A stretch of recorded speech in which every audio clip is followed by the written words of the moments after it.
Check out Monorail.com, America's affordable investment app, made for conservatives who want to keep their hard-earned money with companies that share their values. Download the Monorail app today. Join Monorail.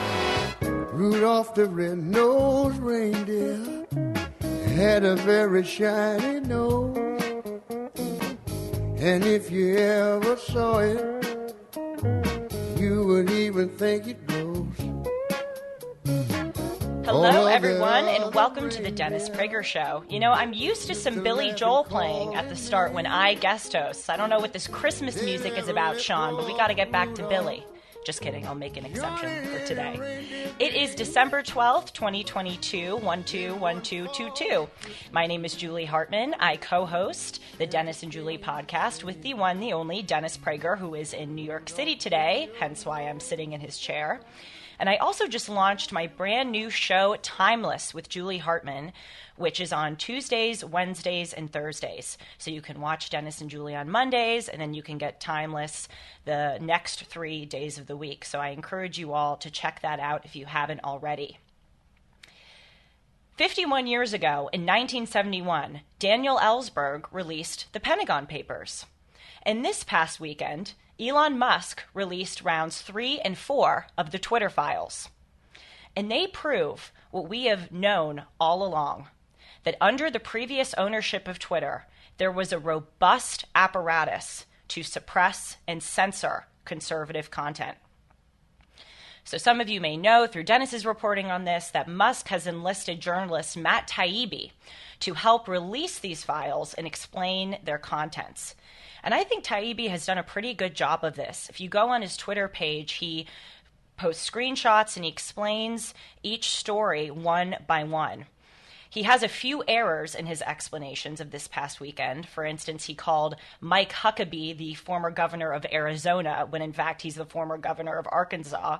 And of course, many people will point to this to claim that the entirety of Taibbi's work is illegitimate. But putting aside those understandable small errors that one would probably make if they were pouring through hours and hours of Twitter files, he has revealed some really damning things. So let's go through the latest. We know for certain now that Twitter executives had weekly meetings with the FBI, the Department of Homeland Security, and the Office of the Director of National Intelligence. And Twitter employees, we see from their internal deliberations, wanted to refer to these meetings publicly as partnerships instead of disclosing that they were in fact meeting with federal agencies. Another thing that we have found out this past weekend is that Twitter had a separate Slack channel devoted entirely to assessing whether or not to censor Trump tweets. And for a while, Twitter was waiting for the right moment to completely kick Trump off of Twitter.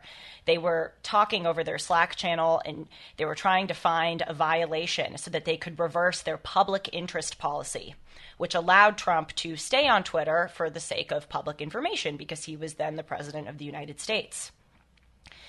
And above all else, we can see from these files that Twitter approached evaluating the content of conservative or Trump tweets far differently than how they evaluated the content of left-wing tweets. So let's look at some examples of how they handled the right-wing ones. President Trump, a week before the election, back in 2020, tweeted, and I quote, "Big problems and discrepancies with mail-in ballots all over the USA. Must have final total on November 3rd. Now, this tweet, of course, was 100% true. Wisconsin, for instance, Wisconsin law says that absentee voting is a privilege and that only must be done in extenuating circumstances. And nevertheless, Wisconsin allowed many people to vote with mail-in balloting, and they just overlooked that law, so that's a big discrepancy. Wisconsin law also says that in order to vote by mail, you have to show an ID unless you are indefinitely confined. Now, if you're indefinitely confined, that means that you're disabled or otherwise sick and unable to show an ID. And there was evidence, even back in October of 2020, that the clerks of the state's two biggest Democratic counties, that's Milwaukee and Dane counties, falsely told voters to claim that they were indefinitely confined even when they were not.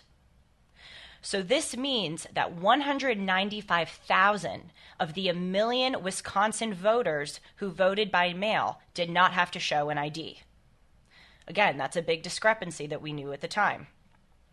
Another example is Pennsylvania. Pennsylvania law code says that ballots that go against election rules, i.e. ballots that have faulty signatures or faulty dates, must not be counted. But in Philadelphia, which is a Democratic county of Pennsylvania, sorry, I think I was referring, by the way, to Pennsylvania as Philadelphia. I get the two confused. But in Philadelphia, a Democratic county, 3,000 ballots with faulty dates and signatures were counted. But in Westmoreland County, which is a Republican county in Pennsylvania that more strictly follows the rules, election officials did not count improperly signed or dated ballots. So that's another discrepancy that we knew about. But Twitter decided to suppress this tweet by Trump, even though, again, there were mountains of evidence that Trump's claim was right. And you can see in their internal deliberations that there was no apparent reason for them to suppress it. They didn't highlight an accuracy problem, but they said that they chose to flag it, quote, given its POTUS. So these Twitter employees are essentially admitting, given that it's Donald Trump and that we hate Donald Trump, we are going to censor this tweet even if it's accurate.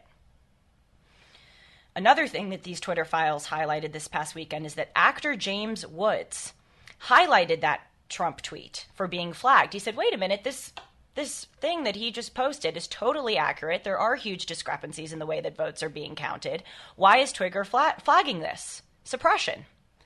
And so the Twitter files have revealed that Twitter employees on their Slack pages took offense to James Woods saying this, and they wrote that they would try to, quote, hit him hard on a future violation. In other words, they were going to punish him, retaliate against him for his support of Trump, and try to relentlessly monitor his Twitter account so that they could get him on a small thing. A final example that we see here is that Georgia Republican Congresswoman Judy Heiss tweeted, "Say no to big tech censorship. Mailed ballots are more prone to fraud than in-person voting." Now, of course, we know this to be true. A 2005 bipartisan commission headed by Democrat Jimmy Carter found that mail-in voting is the biggest potential source of fraud in the country. So this is not exactly a new idea. And nevertheless, Twitter flagged it because they thought it was misinformation. So those are some examples of what Twitter did with right-wing tweets. Now let's look at what they did with left-wing tweets. Some comedian named Elijah Daniel tweeted a photo of Amy Coney Barrett's confirmation and said, "This is disgusting and terrifying. Republicans are going to try to steal the election. If you haven't voted yet, don't mail it. Drop it off or vote early." So this tweet is essentially expressing concern, like the Republican tweets that I mentioned to you did, but Twitter did not flag this tweet. The internal deliberations reveal that they said that they would not flag it for misinformation or they would not flag it for being incorrect because, according to their logic, quote, it still encourages people to vote and just expresses concerns that mail-in ballots might not make it in time. Another example is that former Attorney General Eric Holder said in a tweet that the Postal Service was, quote, deliberately crippled by the Trump administration. He didn't say in the tweet by the Trump administration, but it was implied when he said that the Postal Service was deliberately crippled. This is referring to the fact that the Trump administration started to roll back the use of some mailboxes because, as we know, people don't use mail a lot anymore. People tend to send text messages or emails. This is not exactly a new thing. Under the Obama administration, they removed 14,000 mailboxes around the country that had gone out of use.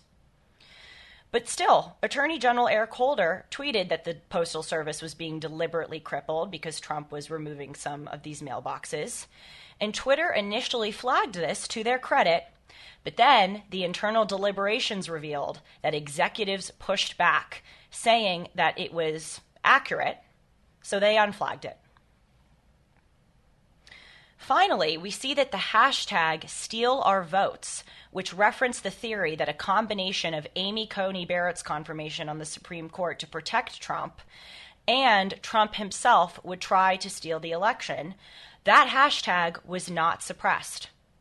It was used hundreds of thousands of times, again, even though it was arguably peddling misinformation, and Twitter just decided to yawn at it. Again, in these Slack internal deliberations, Twitter employees said that this message is understandable. These are just rounds 3 and 4 of the Twitter files that Matt Taibbi has exposed. We probably have at least 10 more coming. And if this is what they're revealing so far, well, we better buckle up. More on this when we're back. I'm Julie Hartman. Rudolph, your red-nosed reindeer, you'll go down in history.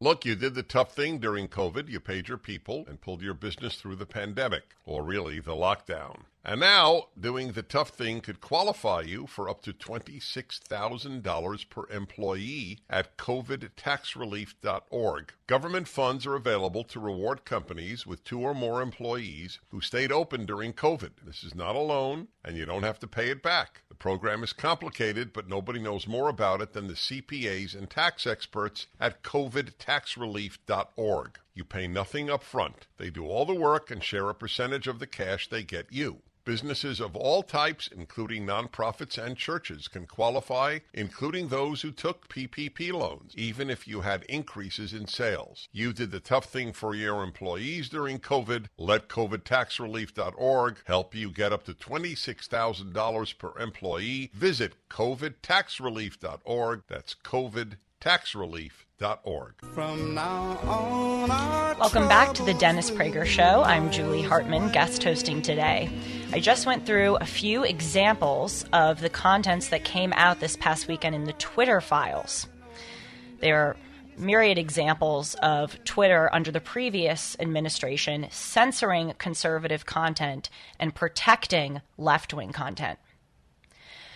And the reason why it is so important for us to know these examples is that these Twitter files expose another piece of a larger pie, of a new reality that exists in this country. That conservatives are currently the most discriminated against group in the United States. I said this on Dennis's show the last time that I guest hosted a few weeks ago, and I got into some trouble for it. I had a lot of people emailing me saying that they thought it was an outrageous statement. But if we go through the examples, it really isn't that outrageous. Let's look at schools. If you are a conservative student, you are a social pariah, you are shouted down and bullied into silence and submission by leftist vigilantes. We saw this with one of the former administrators of Trinity High School, Jennifer Norris, who went on tape with Project Veritas. Of course, she didn't know that she was on tape. And she admitted to this reporter that she tries to prevent Republican speakers from coming to her school, and that she views her Republican students as, quote, really awful people who are, quote, protected by capitalism and feel entitlement to express opposite opinions. Another example that's come out in recent years is Lake Ingle, a senior at Indiana University of Pennsylvania, who was kicked out of his class for saying that there were only 2 genders. Or Maggie DeJong at Southern Illinois University, Edwardsville, who was served a no-contact order by her school administration, prohibiting her from talking with certain students because she offended her classmates so much with her views on abortion, policing, and her defense of Kyle Rittenhouse. So those are conservative students, and we just know from everyday life. I just graduated from college. You just know from living in the world that if you are a conservative student, you better keep quiet or you will be shunned. And if you're a conservative teacher, it's the same thing. You either have to hide your beliefs or you will risk being fired, as French teacher Peter Fleming was at West Point High School for refusing to use male pronouns for a transgender student. We also know, of course, about the example of Joseph Kennedy, the football coach in Washington State, whose case recently went to the Supreme Court, who was fired for the grievous offense of praying on a football field. And this discrimination doesn't stop at schools. It also carries into the workforce. members of a company can be accused of violating their company policy simply by expressing conservative beliefs. And this is because political affiliation is not a protected class under the 1964 Civil Rights Act and other anti-discrimination laws. So if you say something in your workplace that fellow employees or your boss disagree with, there is a big chance that you might be fired. How about we look at the example of vaccinations? Those who have conservative views on vaccinations, have been relentlessly punished in this country. They've been prevented from being able to go to school, going to work, even going to restaurants. Back in August, D.C. Mayor Muriel Bowser had a policy where students 12 and older who were not vaccinated were not allowed to return to D.C. public schools. Famously, airline employees and many others in the workplace were let go for not taking the jab. So again, these are just all examples of how conservatives are discriminated against. And unfortunately, you would think that law enforcement would step in and protect people regardless of their political affiliation, but we even see that law enforcement is discriminating against conservatives. Black Lives Matter rioters in the summer of 2020 were not arrested writ large, and those who were bailed out by the Minnesota Freedom Fund, which was supported by Kamala Harris. Meanwhile, there, to this day, are January 6th prisoners like John Mellis, who Dennis interviewed on his show a few weeks ago. It was just a devastating interview. They are still in prison, these January 6ers. And in the case of John Mellis, he has no bail. He's been in solitary confinement for months of his imprisonment, and he's not allowed any visits. And as of right now, there is no trial date for him. Are you telling me that isn't discrimination against conservatives? How about the policies under our Attorney General at Merrick Garland? Sam Bankman-Fried, who's at the center of this cryptocurrency collapse, he donates tens of millions of dollars to Democratic candidates. So now, when his company's exposed for fraud, he's allowed to remain in the Bahamas at liberty. No one has come to try to take him back into custody. But yet, Merrick Garland, over the past 2 weeks, has sent FBI SWAT teams not to Sam Bankman-Fried, but to arrest fathers whose only offense was praying in front of abortion clinics. Even if you look at this Brittany Griner prison swap that happened last week, that is an example of discrimination against conservatives. She was exchanged for the arms dealer, yet veteran Paul Whelan was left behind, despite the fact that Whelan, A, has been in Russia for longer, B, is serving a longer prison sentence, and C, unlike Griner, did not actually commit the offense that he is in Russian prison for. But Griner, since she is a black, lesbian, female basketball player, is higher up on the intersectionality scale, so she gets preference under the Biden law enforcement. And now we see the Twitter files, which just confirm that conservatives are the most discriminated against group in the country. And the sad thing is that this information that's being released thanks to Elon Musk is just scratching the surface of conservative censorship by big tech companies. Another example that came out last month, or perhaps a month before, is that Google and Google Maps have suppressed crisis pregnancy centers. Crisis pregnancy centers are places where people can go if they want to consider getting an alternative to having an abortion. And often they are run by volunteers who will help mothers go through that process and again find alternatives to terminating their child. And so Google and Google Maps have said, no, we don't support this. We don't like that there are these alternative measures for people. We want people to go and get abortions. So we are going to suppress these centers so that when people Google abortion clinics, we will only display clinics that can perform abortions when people search it.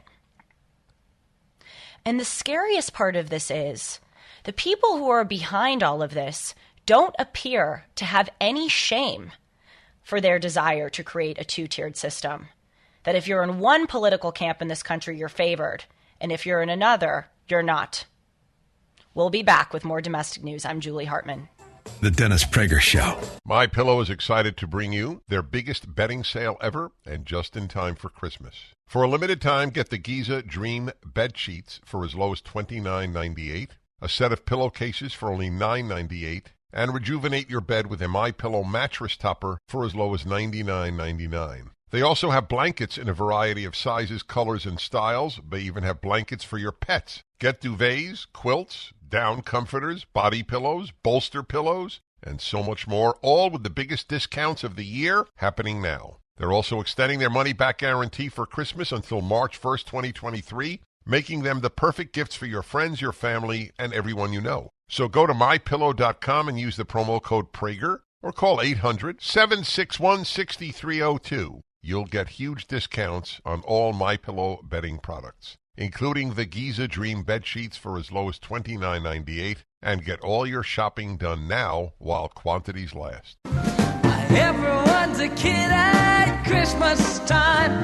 a holly jolly kid at Christmas time. Everyone from Maine to Baton Rouge got the news. Hello, everyone. Welcome back to the Dennis Prager Show. Julie Hartman here. We've been covering the Twitter files. Rounds 3 and 4 were released this past weekend by journalist Matt Taibbi. We will continue to keep you updated as more information comes out. But on the lighter side of things, the World Cup is going on right now, and we are in the semifinals. The World Cup, everyone else in the world seems to think, is the biggest event right now. But people in the United States and Canada don't really seem to have the same enthusiasm for it as people around the world do. Canadians care more about hockey than soccer, and for some reason, we here in the United States don't seem to think that soccer is as big of a deal as other sports. I've noticed that we tend to prefer sports that have more frequent scoring, like football, basketball, and tennis.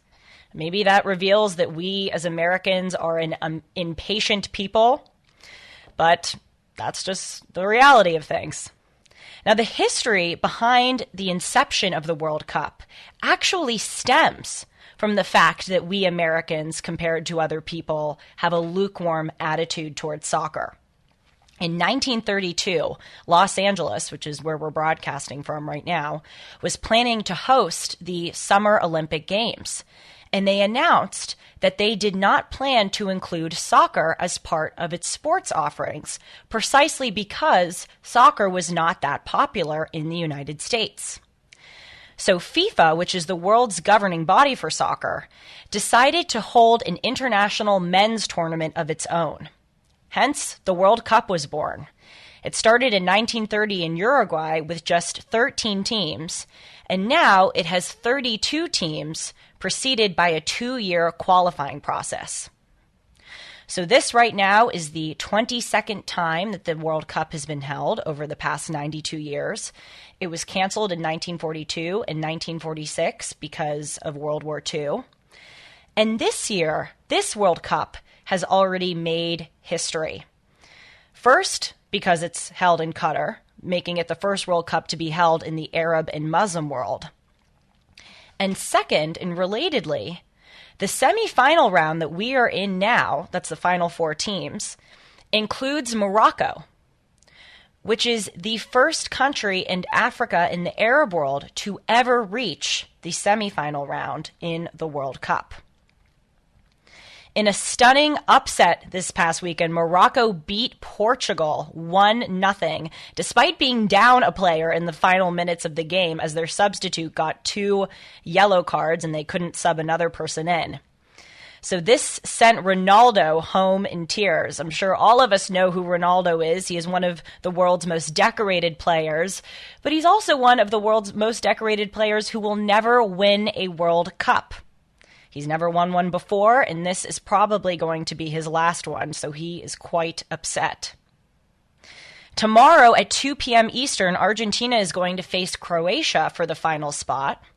And this Wednesday, also at 2 p.m. Eastern, France will face Morocco, which is another historic match in and of itself.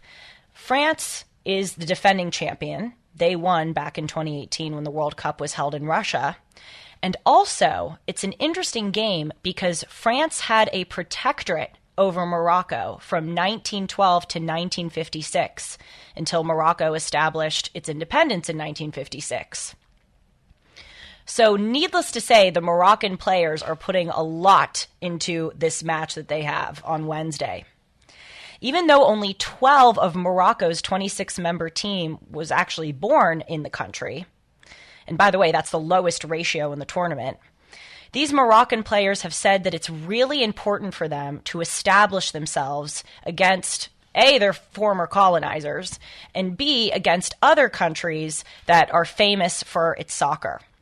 So the goalkeeper of the Moroccan team said to reporters this past weekend, "We're here to change the mentality. With this feeling of inferiority, we have got to get rid of it. The Moroccan player can face any in the world. The generation coming after us will know that we can create miracles." Well, we will see if they can create miracles on Wednesday. I am rooting for them. I hope that they will win. I think that would be very exciting. And you guys, we have all got to start caring more about soccer as a country because the next World Cup is going to be hosted here in 16 cities around the United States. So why don't we all start caring between now and then? I'm certainly going to start paying attention more. I'm Julie Hartman. We'll be back.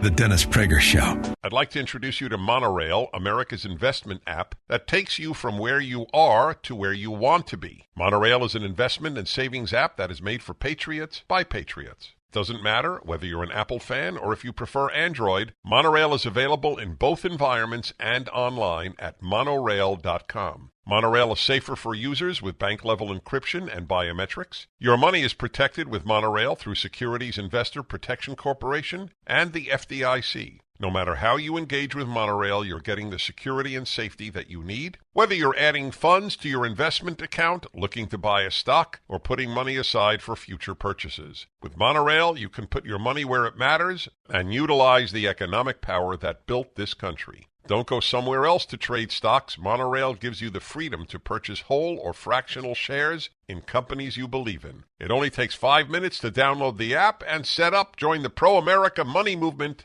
Join Monorail. Melikilikimaka is a thing to say on a bright Hawaiian Christmas day. Dennis Prager here. Sitting in for me is Julie Hartman. I hope you know Julie already. But if you don't, she's the remarkable young woman I discovered, I think, through divine intervention a few years ago. And we now do our own podcast, Dennis and Julie. It's probably the most open podcast about people in America media today. She also has her own podcast. She'll tell you about it, but in the meantime, here's Julie. Enjoy. Is the thing to say on a bright Hawaiian Christmas day. It is me. Hello. Welcome back to the Dennis Prager Show. It is hour 2 of this show. It is December 12th, 2022. The American Girl doll franchise has released a new body image guidebook for children 12 and older. That is its first issue to address gender identity and expression. You can see where this one is going. These books have been around for a while. I'm sure some of you have given them to your kids. I actually used them when I was younger, and I loved them. My mom bought me an American Girl doll book to help me understand puberty and the confusing body changes that young girls experience, and I found it to be extremely helpful. But this new issue that came out over the past few days, I would definitely not show to my child. There are several pages dedicated to gender stereotypes and the idea that body dysmorphia is a natural thing for a young girl or boy to experience. So I've printed out some pages here of the book, and I'm going to read you just a few blurbs to give you an idea of what makes this book different from the previous issues. So there's this one segment that's called Gender Joy, and there are these images of girls and boys imagining what their gender stereotype should be. And it says, messages about how bodies should look are different depending on a person's gender. Girls tend to face more pressure to have thin bodies and long hair, and to wear clothes like skirts, dresses, and blouses. Boys tend to feel more pressure to have a muscular body, keep their hair short, and wear pants and shorts. Luckily, this is the American Girl doll book saying this, luckily it's not your job to look the way people expect. It's your job to be you. The way you show your gender to the world through clothes and behavior is your gender expression. Your gender expression can be feminine, masculine, or somewhere in between, and it might change.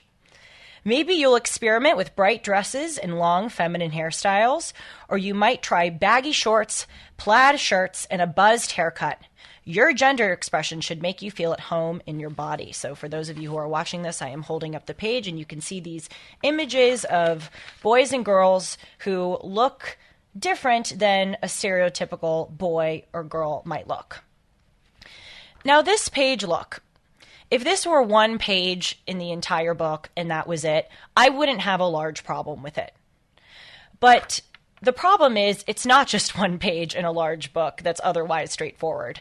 This book talks a lot more about how it is normal to feel differently about your body. It's one thing to make people aware that some may feel not at home in their body, but they, again, seem to make it feel quite common for young people, which is a dangerous road to go down for 10 and older children who are reading this book and perhaps going through tumultuous puberty changes and thinking that it's okay or, again, normal and natural to question their gender identity itself. So let me read to you this other page that certainly is a bit problematic. So it says, being transgender is not an illness or something to be ashamed of.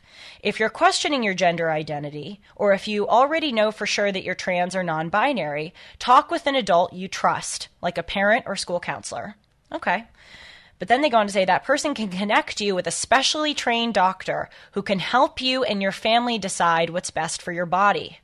At first, you and the doctor might talk about wearing the clothes and using the pronouns, like he, she, or they, that make you feel like the most true you. If you haven't gone through puberty yet, oh, this is the kicker, the doctor might offer medicine to delay your body's changes, giving you more time to think about your gender identity. And if you've already gone through puberty, a doctor can still help, they say. Studies show that transgender and non-binary kids who get help from doctors have much better mental health than those who don't. Okay, so this is why I deemed it problematic about a minute ago. They're encouraging people to go out and get medicine from a doctor to delay body changes, and they're sort of nudging you and encouraging you to do it and making it look like a good thing by saying that studies show that these kids who get help have much better mental health than those who don't. So I'll just read to you this last part. It says, if you don't have an adult you trust, there are organizations around the country that can help you. Turn to the resources page on page 95 for more information. So they're trying here to subvert parental authority and connect 10 and older children with these organizations across the country that can help clandestinely facilitate their gender transformation. And finally, it says, if you're transgender or non-binary, loving your body might feel a bit different than it does for a cisgender person. Does a 10-year-old know what a cisgender person is? I'm sorry, I still don't really know what a cisgender person is. I never learned any of these terms when I was younger. The last sentence is, parts of your body might make you feel uncomfortable and you might want to change the way you look, and that's totally okay. So, of course, conservatives have, rightfully so, pushed back on this and said, wait a minute, this is just too much to put on a child, and this is inappropriate to tell children 10 and older. And, of course, the left has pushed back against the conservatives' pushback. USA Today published an article that said that conservatives are espousing anti-LGBTQ hate by opposing this American Girl doll book. And of course, they're making us out to be these mustache-twirling cartoon character villains who hate gay people, hate trans people, and want to create a Handmaid's Tale-like utopia, or dystopia, according to them. So what I want to highlight for you, and this is what I would say to the individuals who criticize conservatives for criticizing an American Girl doll book, is that there's a huge difference between tolerance and full-fledged enthusiastic endorsement. A lot of LGBTQ and transgender groups over the past few years have said all we want is tolerance. And tolerance is the willingness to allow something to exist without trying to change it. And tolerance implies that you may disagree with that thing or you may not approve of it. And so the only way that a pluralistic society can function is if everyone extends tolerance to one another. We have to extend tolerance to people who we disagree with in many forms in order to live comfortably around one another. But what's going on here, what's going on in this American Girl doll book, what's going on in schools across the country, what's going on in TV show and movie storylines that promote and normalize transgenderism and puberty blockers, that is not tolerance. This is getting into the realm of demanding that everyone enthusiastically support and endorse what their position on this issue is. Again, when I was in school, in my ninth grade health class, we were told that there is a segment of the population that is transgender. And that was making us aware that this segment of the population exists, and accordingly, having us extend tolerance to those individuals. But again, there's a big difference between learning that a segment of that population may exist in a health class and having your health teacher say, hey, are you sure that you know for certain that you are a guy or a girl? That dress you're wearing, is that really what you want to wear, or are you just conforming to gender stereotypes? You know, you can go see a doctor and get some medicine. It's nudging. What they're doing nowadays to kids, and it's sick, they're nudging them. This is about proselytizing. It's about creating converts, which is creepy. It's just creepy that they're seeming to want a large segment of the population to not identify in accordance with their gender. They want a large segment of the population to have gender dysphoria and take these puberty blockers and get these surgeries that are offered at Boston Children's Hospital and Children's National Hospital. It's odd.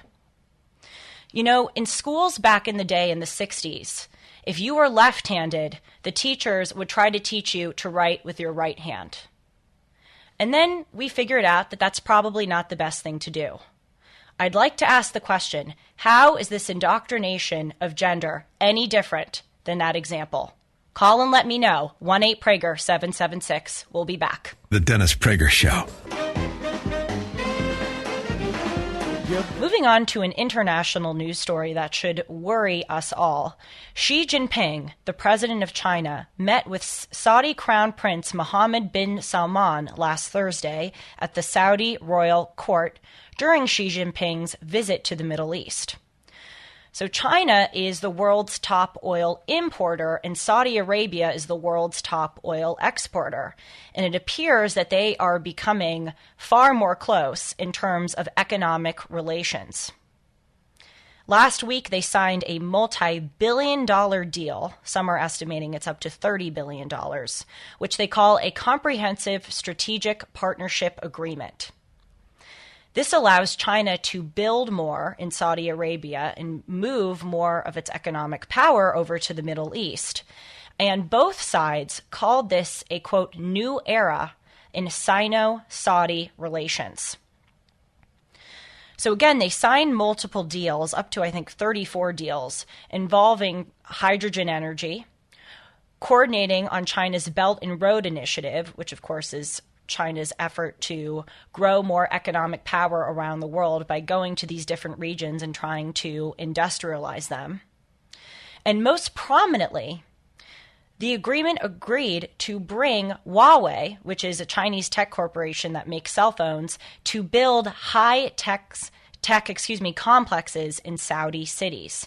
Now, we know that this tech company has been in the news in the past few years because it is one of the chief modes of surveillance that China and Xi Jinping use to spy on Chinese citizens. And so the United States has tried to prevent Huawei from coming into our borders. But now Saudi Arabia is welcoming it with open arms, which will hugely enrich China. So when I introduced this story about a minute ago, I said that this should worry us. And it seems benign, but it actually reflects that both sides, that is, both China and Saudi Arabia, are seeing the United States as less relevant in their economic dealings. China is trying to diversify its customer base and its revenue base. So they're trying to do business with countries like Saudi Arabia in manufacturing and business rather than doing business with the United States. And similarly, on the flip side, the Saudis are also trying to diversify their business, but they're trying to diversify who they buy things from and who invests in their country so it isn't just the United States. So the Saudis here are giving business to Xi Jinping and the Chinese Communist Party instead of giving it to Americans. Now, in both cases, it also may reflect a bit of anti-Americanism or malice or trying to tear us down. Obviously, Sino-American relations have been fraught over the past few years because China is sending fentanyl over to Mexican drug cartels, which funnel it across our border, and fentanyl is the number one cause of death in the United States for ages 18 to 45. China has also used TikTok to spy on Americans.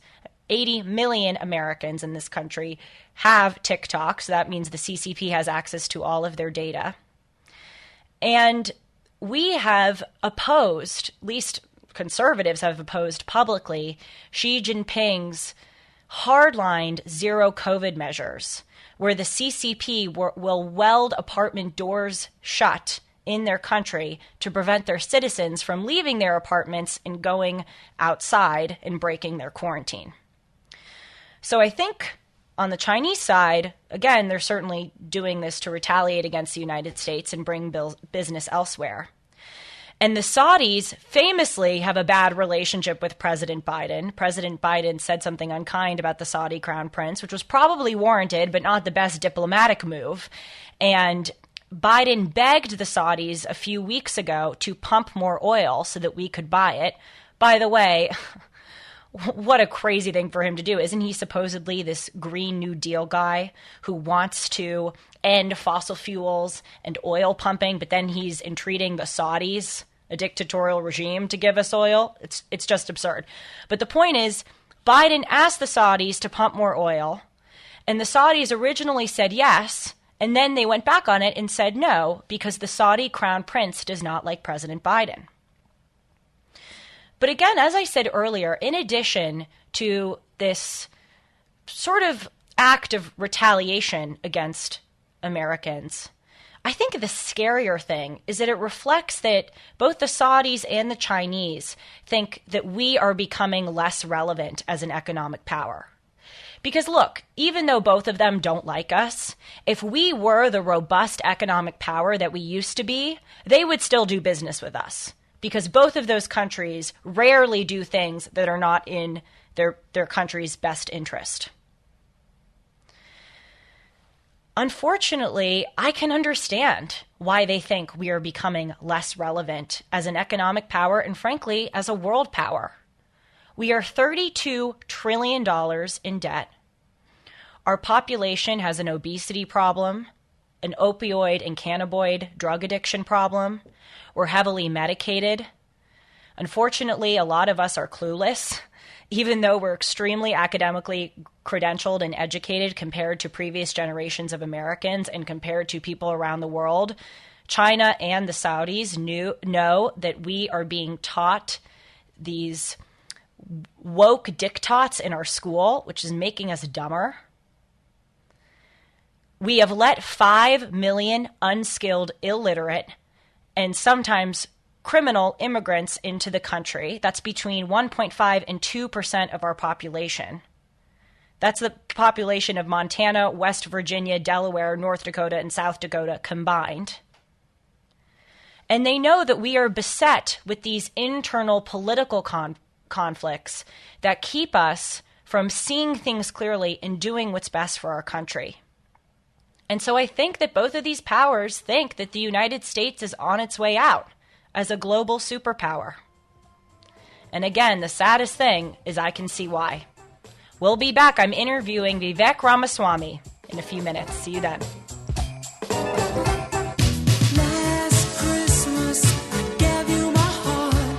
Hello, everyone, and welcome back to the Dennis Prager Show. I have a very special guest for this second half of the hour. He is the CEO and founder of Strive Asset Management, which is a non-ESG fund. He is also a New York Times best-selling author of Woke Inc., which is one of my favorite all-time books, and Nation of Victims, which I have not had the opportunity to read, but I will read very soon. He is one of the smartest commentators out there right now. I am very pleased to welcome my friend Vivek Ramaswamy. Everyone wants you, Vivek. I've seen you on Tucker, on Megyn Kelly, all of these news shows. I'm so honored to be able to interview you. Thanks for being here. Good to talk to you. How you doing? I'm doing great. I love guest hosting. It's very fun. And the best part of this job is being able to interview smart people like you. So let's get into it. Let's get into it. Yes. Yeah. Before I ask you about the news, I want to talk to you a bit about Strive, because I've learned a little bit about it through talking with you about it off the air, but I think my listeners might like to hear your story. So please tell us, why did you found Strive? And do you have any projections on how you expect your fund will do in its results compared to a fund that invests in ESG companies? Well, I would just take a step back and talk about the issue we're addressing, because a lot of people aren't aware of the basic issue of how their own money is invested in the economy, right? So Julie, the problem today is probably 100+ million Americans believe that they're invested in the economy exclusively to advance their financial goals. In fact, the asset managers who are investing their money, including firms like BlackRock and State Street and Vanguard, are using their money to vote in favor of policies in corporate America's boardrooms that most everyday citizens do not agree with. Racial equity audits at companies like Apple and Home Depot, Scope 3 emissions caps at companies like Chevron, 2050 emissions cuts, net zero pledges at U.S. energy companies across the country. If you ask most doctors, nurses, teachers, engineers, hardworking Americans across this country, is that what you want your money to be used to advance, or do you want your money to be used to exclusively advance long-run profit for your investment account? Many of them, if not most of them, would say they want the latter. Yet the reality is that their money is being used actively to vote in favor of all of those political and social and cultural agendas in corporate America's boardrooms. That's a problem. It is a breach of trust. I think about it as the largest scale breach of fiduciary duty in the 21st century. But the frustrating part is that nobody was doing anything about it. And so my goal in founding Strive was to create alternatives that didn't differ in trying to offer better investment performance through stock selection, the kinds of things that historical fund managers might try to claim, but to offer a different approach as a firm to proxy voting, to shareholder engagement, delivering a message to corporate America's boardrooms with the capital in hand on behalf of shareholders to say that they ought to focus exclusively on developing excellent products and services for their customers and make money for shareholders in the process, period, without regard to any other social or political agenda. And ironically, I saw that missing in the marketplace, and that's what led me to found the company. Well, it is so important what you're saying, because it's one piece of the pie of how Americans are getting the wool pulled over their eyes. They send their kids to school and they think they're learning reading and math, and then their kids come home with knowing about pronouns and body dysmorphia and what cisgender is. Americans think that they're paying taxes, and then these taxes are going to these government programs that they may not support. So I think what you're doing is great, And the transparency is certainly very important because there are just so many ways that Americans don't know what's happening with their money and resources. So I want to ask you, because it's such a bold thing that you're doing. It shouldn't have to be bold, but it is. Have you gotten pushback from the economic or financial titans in this country? Of course. I mean, it's been significant, right? You're shaking up a system. You're calling out hypocrisy. And not just calling out hypocrisy, but here calling out hypocrisy that has potential legal violations attached to it, right? We have fiduciary duty laws in this country that say you cannot use someone else's money without their consent to advance a non-pecuniary agenda. We're going right into the target zone here. I mean, I guess I'm told, I haven't read it yet, but there was a full profile of me in the New Yorker that came out this morning. I don't know how kind or charitable that was. May not have been as nuanced as I would have liked, based on what I've heard about it. But that's just one example. I think that the knives have come out, and that's okay. I think that for me, one of the things that motivates me to do this. Sorry, is that, Vivek, let's hold it right there because we have to go to commercial, but we will continue with Vivek Ramaswamy when we're back. Come and behold him, born the King. Welcome back to the Dennis Prager Show, everyone. It is hour 3. I am Julie Hartman. I do a podcast with Dennis called Dennis and Julie, which comes out every Monday. So in 2 hours from now, at 1 p.m. Pacific, 4 p.m. Eastern, you will see the latest episode of Dennis and Julie. And I also host my own show called Timeless with Julie Hartman. And that is on the air Tuesdays, Wednesdays, and Thursdays. You can watch it on YouTube or listen to it in podcast form on Apple and Spotify. And what I do in my show is I try to talk about news and give you a fact-rich analysis of the current events. But I also try to talk about more eternal, timeless subjects that I think that many of us nowadays are missing out on discussing. As much as the news is important, we don't talk about history so much anymore. We don't talk about religion or about the elemental issues and choices that each of us face every day. So in my show, I try to do that as much as cover the news. And I also really try to be an example to young people. I'm 23 years old, and particularly to young women, since that is the demographic that we need to encourage the most right now. So please, if you will, tell young girls that you know, young boys, anyone really, to tune in to Dennis and Julie and to Timeless. I promise you they will not regret it. So I mentioned that Timeless, in my show, we like talking about history. And that's what I want to do today. Those of you who have listened to me host this show before know that I am a history major, or I was, a history major in college. I'm a self-proclaimed history nerd, and I feel that history holds a lot of the answers. So today I'm going to give a history of Iran. Obviously, Iran has been in the news a lot over the past few weeks because of the protests that have happened among the citizenry against the Iranian government, specifically the Ayatollahs, and their brutal misogynistic policies. And Iran just announced, I believe it was last week, that they are abolishing their morality police. The morality police was one part of Iran's police force that was created in 2005 to target and punish people who violated Islamic law, and they are especially harsh on those who violate the dress code. So the morality police came into the news because all of these women, in protest of the Iranian government's misogynistic policies, have started to take off their hijabs, which of course are the headscarves. And they have taken to the streets, they have lit them on fire and waved them in the air in protest. And so Iran has capitulated to some of their demands and have abolished this morality police, which is a big move. And also, the Iranian Attorney General said recently in a stunning admission that the government is considering altering the requirement to have women wear these hijabs in public in the first place. So if that ends up happening, that would radically change the country as we know it. Now, as background, these protests against the Iranian government erupted across the country starting this past September after the death of 22-year-old Mahsa Amini. Mahsa Amini was arrested in Tehran on September 13th for refusing to wear the mandatory headscarf. That was according to some reports. According to other reports, she was wearing the hijab, but a piece of her hair was showing. And the morality police, the vigilantes in the street working on behalf of the Ayatollah, took offense to that and arrested her. After she was taken into custody in a van and apparently severely beaten, the police told her brother that she had suffered a heart attack and a brain seizure.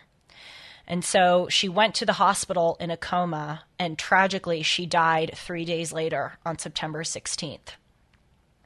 So this murder, again, alongside many policies that target and oppress women, have impelled the Iranian people to take to the streets in protests. And the hijab has become a symbol of these other policies. And I want to read some of them to you because they are just so shocking. And above all else, I mean, this is a colossal understatement. It will make us realize how utterly lucky we are to be American.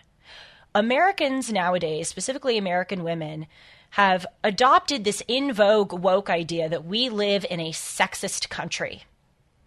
And we pursue these idiotic demands. Like at Elon University, the wokesters at the school told Elon's administration to ban the word freshman for being used on campus because it has the word man in it and not woman. That is what we are dealing with in the United States. Oh, so terrible. But why don't I read to you what real oppression is, what real misogyny is? These are some of the Iranian policies that I found in my research under the Ayatollah.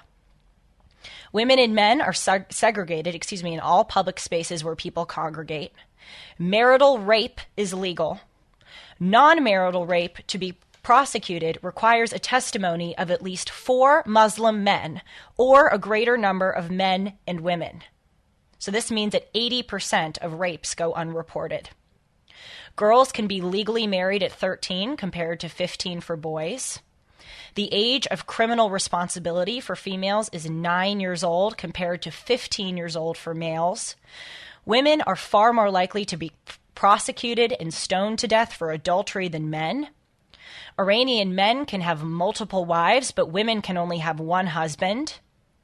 Men do not need to cite a reason for requesting a divorce, but women are limited to a small number of causes.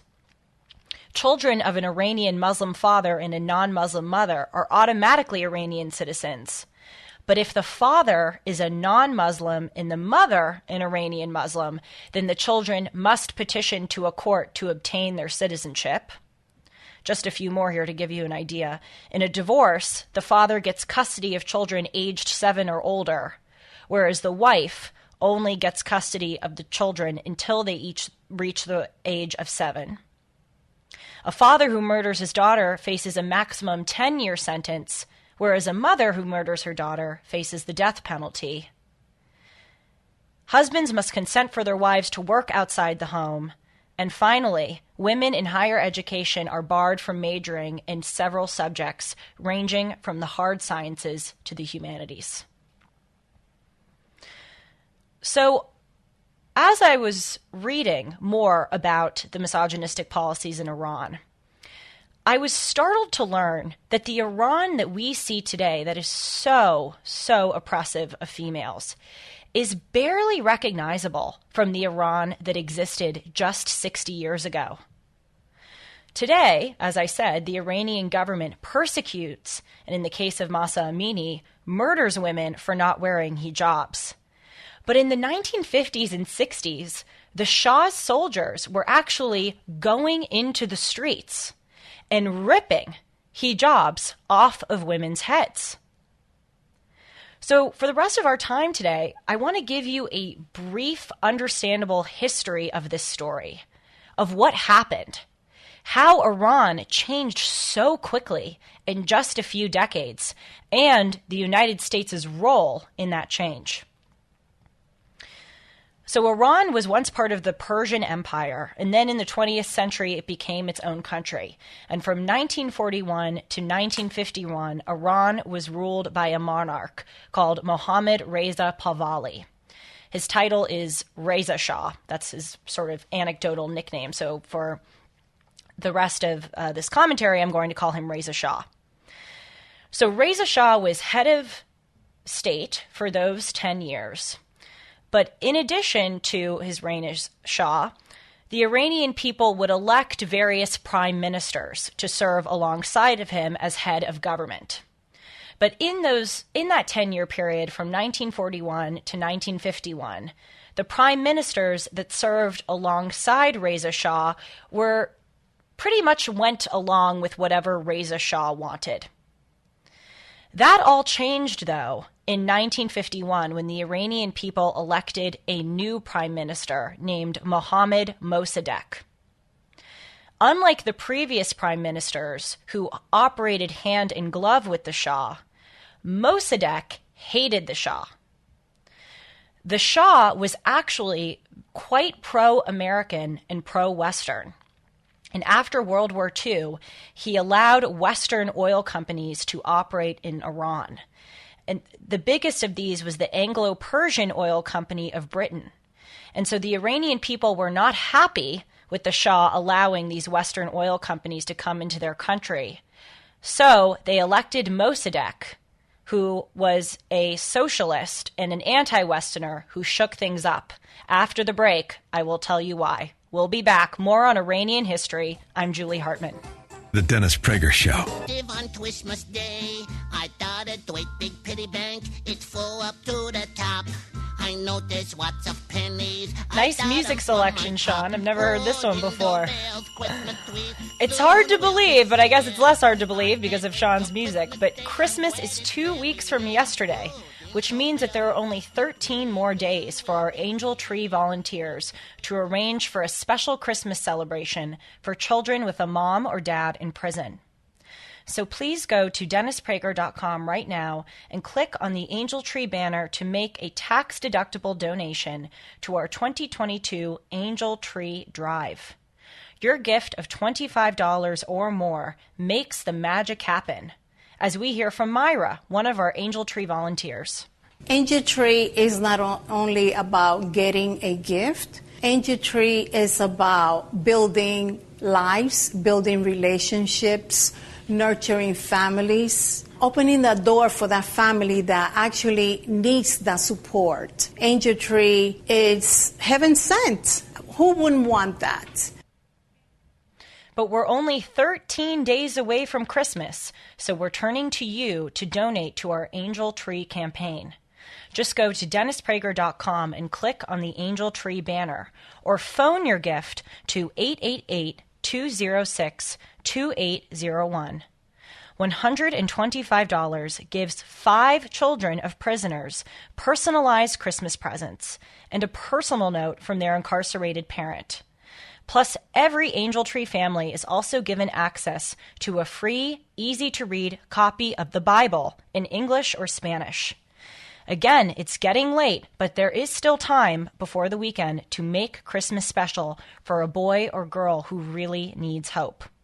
Right now, today, please consider going to DennisPrager.com and click on the Angel Tree banner, or again, you can call 888-206-2801. And thank you very much for caring. This is the History Hour.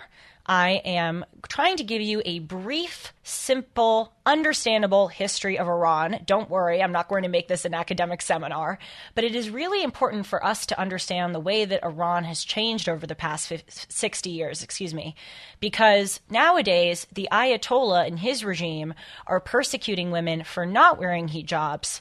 But just 60 years ago, the Iranian government was going into the streets and ripping the hijabs off of women.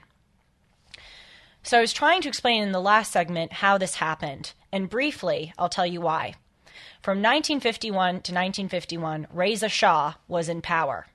Reza Shah was a pro-American, pro-Western leader, and he allowed, among other things, Western oil companies to operate in Iran. And so, understandably, many Iranians said, well, why are you letting these Western companies come and take our oil? And the most damning part was that Reza Shah actually gave a bigger cut to the British, specifically people who worked at the Anglo-American or the Anglo-Persian Oil Company, The Shah gave a bigger cut to the British than they did to Iranians themselves, even though the British were taking Iranian oil. So the Iranians decided in 1951 to elect a new prime minister who would change this, named Mohammad Mossadegh. Mohammad Mossadegh was the complete opposite of the Shah. He was anti-American and anti-Western. And in 1951, he made the bold move of nationalizing the oil industries. So essentially, the Iranian government owned and controlled the oil assets instead of these Western countries owning and controlling them. And so, obviously, this did not make the United States and Britain happy. They preferred Reza Shah, who was sympathetic to their interests, than to Mossadegh, who was not.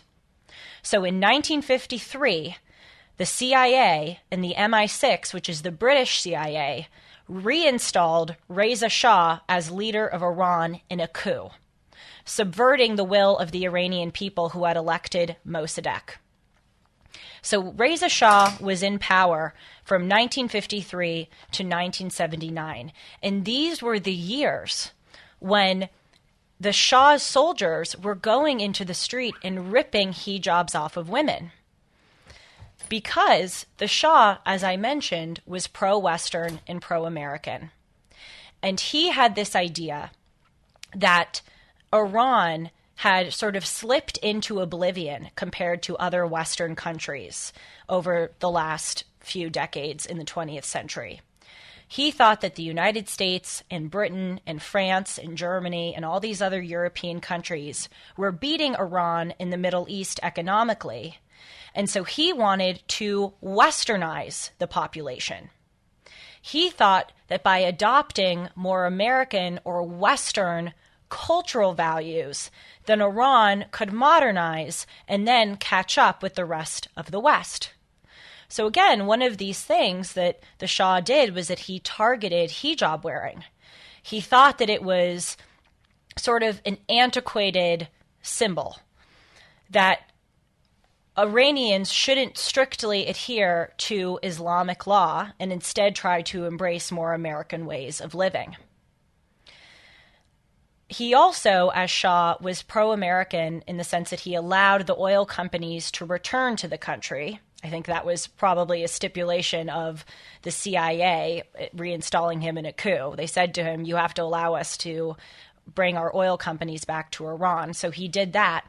And he also, and this is especially hard to believe given the policy positions of Iran today, Iran under the Shah was actually one of the most pro-Israel countries in the Middle East.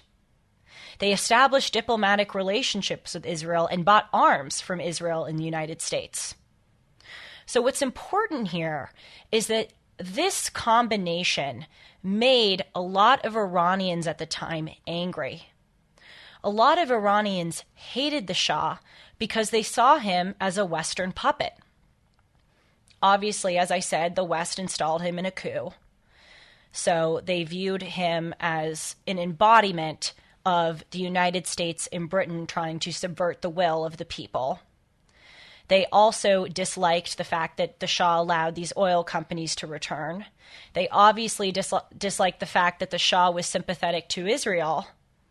And most of all, they disliked that the Shah was tearing the hijabs off of women in the streets.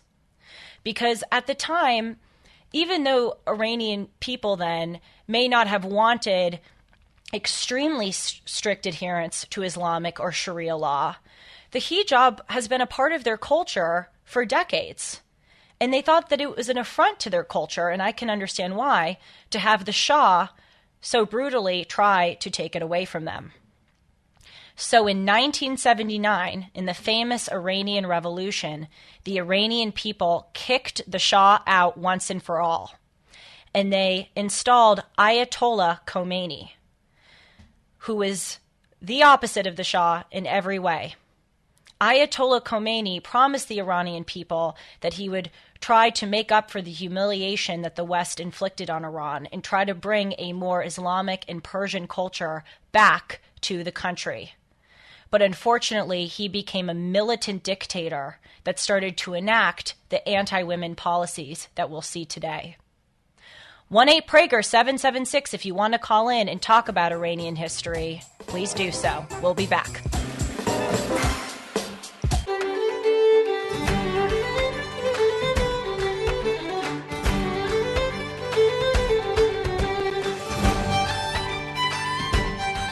So I'm doing a history on Iran right now, and I'm trying to tell you about how much Iran has changed over the past 60 years. And the greater point that I'm trying to come to is that it seems that the United States' intervention in 1953 to install the pro-Western Shah backfired. Certainly, I'm not trying to imply that the United States holds full responsibility for the situation that Iran is in today. But we do bear some measure of responsibility for our actions in 1953. We installed this pro-Western Shah who in many ways tried to make Iran culturally Western, which impelled the Iranian people, among other things, to have a revolution in 1979 and install Ayatollah Khomeini in the hopes that he would protect Iranian culture and bring an Islamic and Persian character back to the country. But instead, the Ayatollah just enacted a brutal regime which involves oppressing women to extents that we don't see in other countries except in the Middle East. And I want to turn to some calls. We have Shaw from Clarksville, Indiana. Shaw, hello. Thank you very much for calling in. Hello, Julie. Thank you so much for taking my call. And I'm so happy that you found Dennis, and I'm happy that Dennis found you. Me too. Thank you. In addition to this network, and your common sense speaking as a young woman goes a long way. And I want to tell you my appreciation. I've been a long-time listener to the show. I've been a long-time Iranian living in the United States. I'm a U.S. citizen, proudly U.S. citizen. And I was a student here when the revolution happened back in Iran. What sparked the recent demonstrations with Mahsa Amini, with the morality police, as you mentioned, is just an excuse for people to get rid of their regime. They do not want this regime, who was the first Islamic terrorist group of people, cabal of people, that took over a rich, modernizing country. And for the first decades, they could live off the land, the economy was fine, but they have done nothing for Iranians to progress anything, to establish anything, to modernize anything. So Iran, who was a rich country, culturally, monetarily, in so many ways, in international relations, Iran was playing a great part. As you said, a good friend of the West has become the pariah. Mm-hmm. There are 4 or 5 regimes in the world that unfortunately the Ayatollahs have taken Iran to that level of horribleness. So, Shah, I'm sorry to cut you off. We just have such limited time, but I love that you called in. I want to ask you, would it be a fair assessment to say that most Iranians today would prefer to have the Shah, if given the choice between the Shah and the Ayatollah? Would that be a fair assessment? And also, more broadly, what do Iranians think of the Shah and the revolution? Julie, I'm not kidding you, but in tens of cities, people are calling for the return of the Shah, for the return of the Pahlavi regime, because now they have realized what a horrible error they made. I can send you videos, I can send you articles to prove that, but they are calling, and the Shah's son, Reza Pahlavi, he's 4 years younger than me, he's in the early 60s now. He lives in the United States, and he's a pro-Western educated person. Iranians do not want this anymore. Shah, thank you so much for calling. It's been a joy to speak with you, and I appreciate your insight. 1-8-PRAGER-776 if you'd like to call in. More on Iranian history. I'm Julie Hartman. We'll be back. The Dennis Prager Show. Hitch up your reindeer. Go straight to the ghetto. Julie Hartman here, the final hour of the Dennis Prager Show. I am making it a history hour and talking about how much Iran has changed over the past 60 years. Iran obviously has been in the news a lot recently as anti-government protests have erupted against the country, specifically against the Ayatollah's brutal oppression of women. Before we get to more calls, and our call board is just lighting up, I'm delighted by this, I want to quickly publicize my show Timeless with Julie Hartman. Timeless with Julie Hartman is on Tuesdays, Wednesdays, and Thursdays. You can see it on YouTube and listen to it in podcast form on Apple and Spotify. And the reason why I bring it up now is because I talk a lot about history on that show. As much as it is important to me to cover news and to give people a fact-rich analysis of the current events of the day, it's equally as important to me to talk about topics like this, like Iranian history. People don't learn about this in school nowadays. We learn about pronouns, we learn about heteronormativity and cisgenderism, but we don't learn about this fascinating story of how Iran has changed over its 60 years. And so what I'm trying to do as a young woman entering this business is I'm trying to talk about subjects like these more, especially to people my age who have never heard it. Because A, it's fascinating, and B, it's incredibly consequential to understanding our world. So let's move on to another call. I see Nima from here in Los Angeles. She says that she is an Iranian who just returned from Iran. I am very interested to hear your impressions, Nima. Thank you very much for calling. Yes, except it's not a she, it's me. Forgive me for misgendering you. It is the most grievous offense nowadays. I'm so sorry, sir. No, it's quite all right. And thank you so much for covering this topic. And I wanted to tell you I really enjoy your show, and please keep up the great work that you're doing. Thank you. I just wanted to make a couple of quick comments. First off is that, so Reza Shah was the father of the last Shah of Iran, which was Mohammad Reza Pahlavi. So there's two Shahs.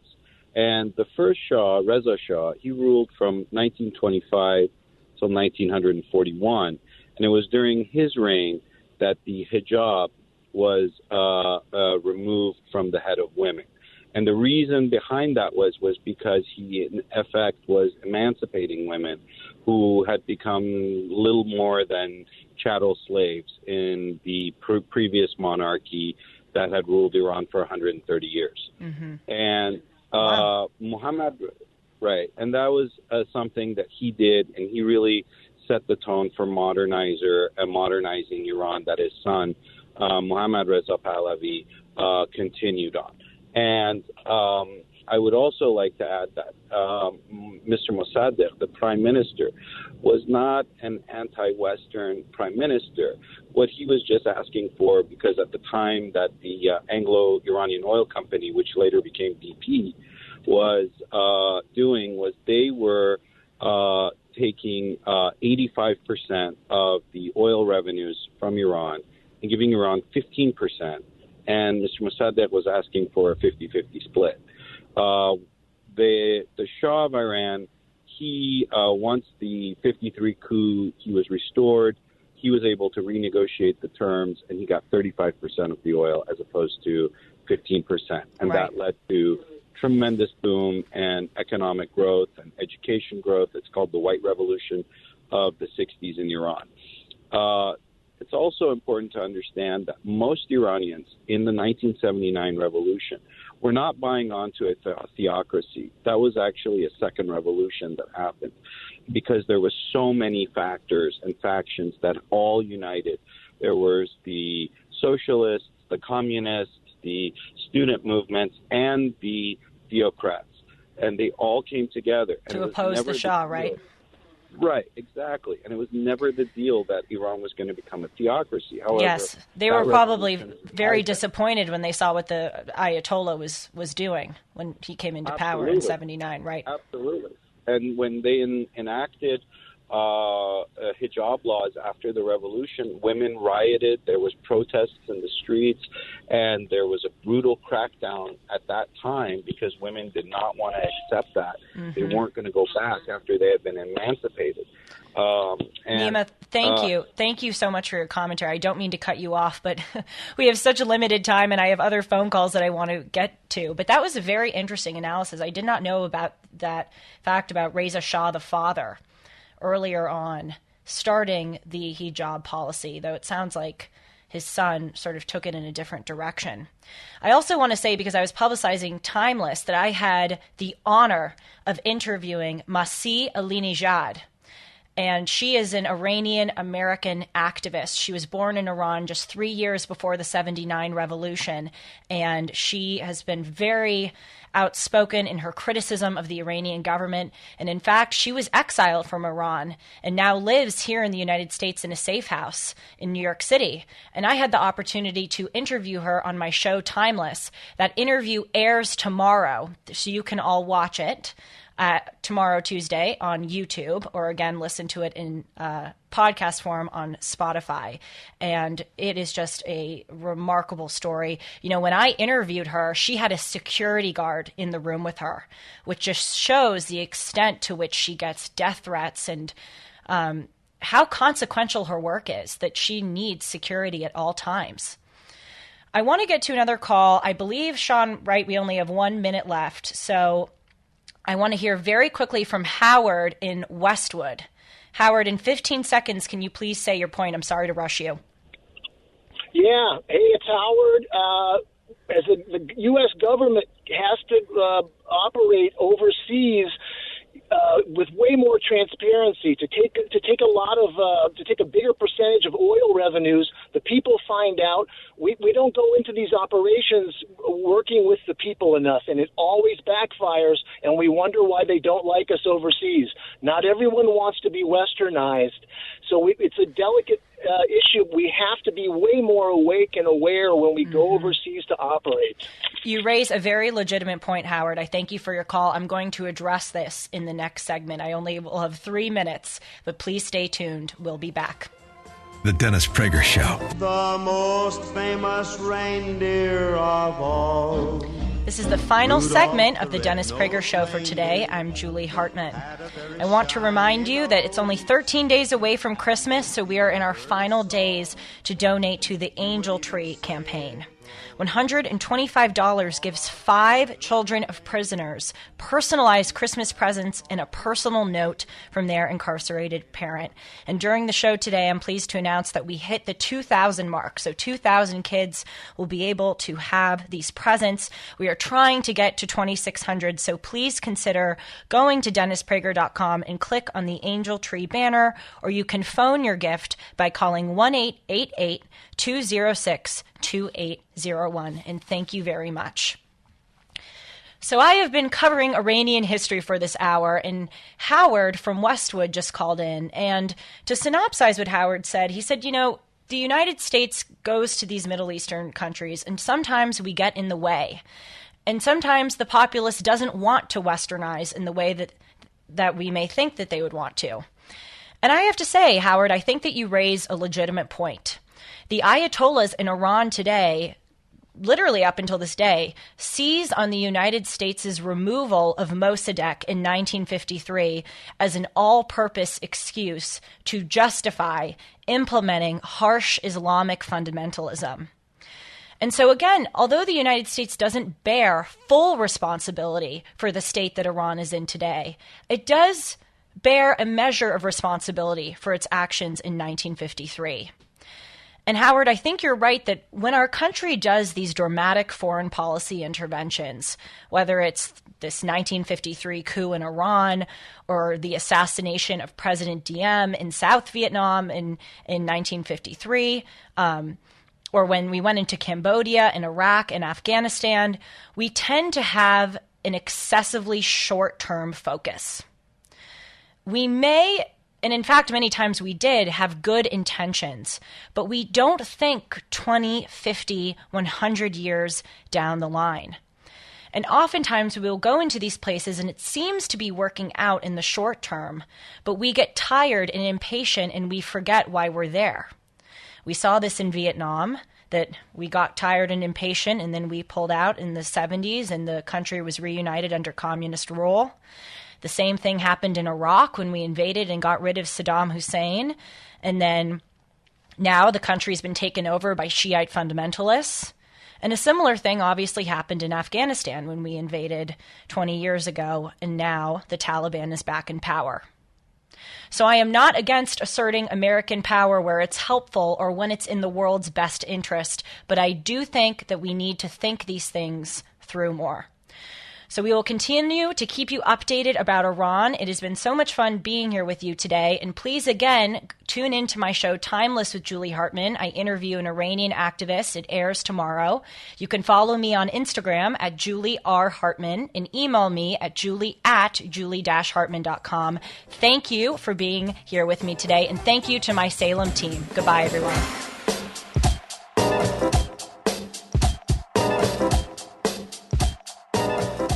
Dennis Prager here. Thanks for listening to the Daily Dennis Prager Podcast.